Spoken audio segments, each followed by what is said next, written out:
Artigo 887. O fiador pode opor ao credor as exceções que lhe forem pessoais e as extintivas da obrigação que compete ao devedor principal, se não provierem simplesmente de incapacidade pessoal, salvo o caso do multo feito em pessoa menor.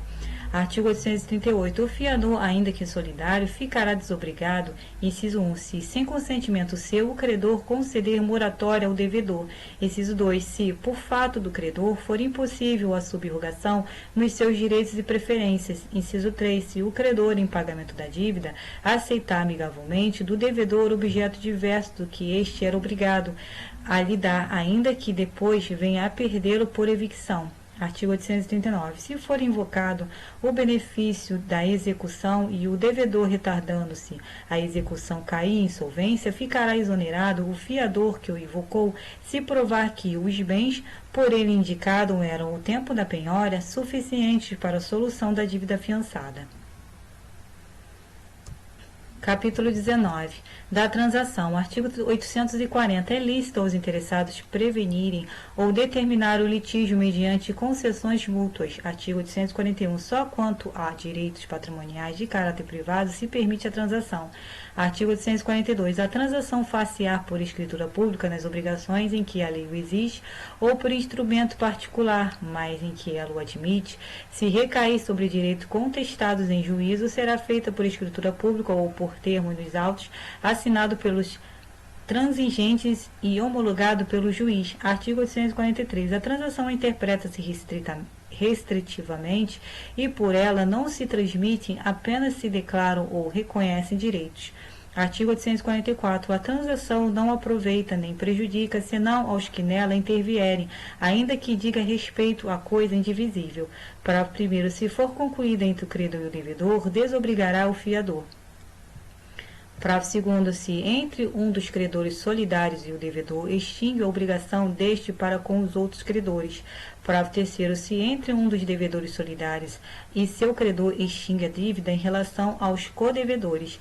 Artigo 845. Dada a evicção da coisa renunciada por um dos transigentes ou por ele transferida a outra parte, não revive a obrigação extinta pela transação, mas o evicto cabe o direito de reclamar perdas e danos. Parágrafo único. Se um dos transigentes adquirir, depois da transação, novo direito sobre a coisa renunciada ou transferida, a transação feita não inibirá de exercê-lo. Artigo 846. A transação concernente à obrigação resultante de delito não extingue a ação penal pública. Artigo 847. É admissível na transação a pena convencional. Artigo 848. Sendo nula qualquer das cláusulas da transação, nula será esta. Parágrafo único. Quando a transação versar sobre diversos direitos contestados, independentemente entre si, o fato de não prevalecer em relação a um não prejudicará os demais. Artigo 849. A transação só se anula por dolo, coação ou erro essencial contra a pessoa ou coisa controversa. Parágrafo único. A transação não se anula por erro de direito a respeito das duas questões que foram objeto de controvérsia entre as partes. Artigo 850. É anula a transação a respeito do litígio decidido por sentença passada em julgado se dela não tinha ciência alguma dos transatores, ou quando por título ulteriormente descoberto, se verificar que nenhum deles tinha direito sobre o objeto da transação. Capítulo 20. Do compromisso. Artigo 151. É admitido compromisso judicial ou extrajudicial para resolver litígios entre pessoas que podem contratar. Artigo 852. É vedado o compromisso para a solução de questões de Estado, de direito pessoal de família e de outras que não têm um caráter estritamente patrimonial.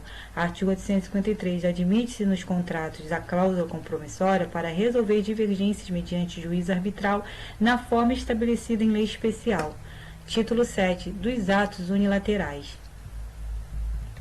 Capítulo 1. Da promessa de recompensa.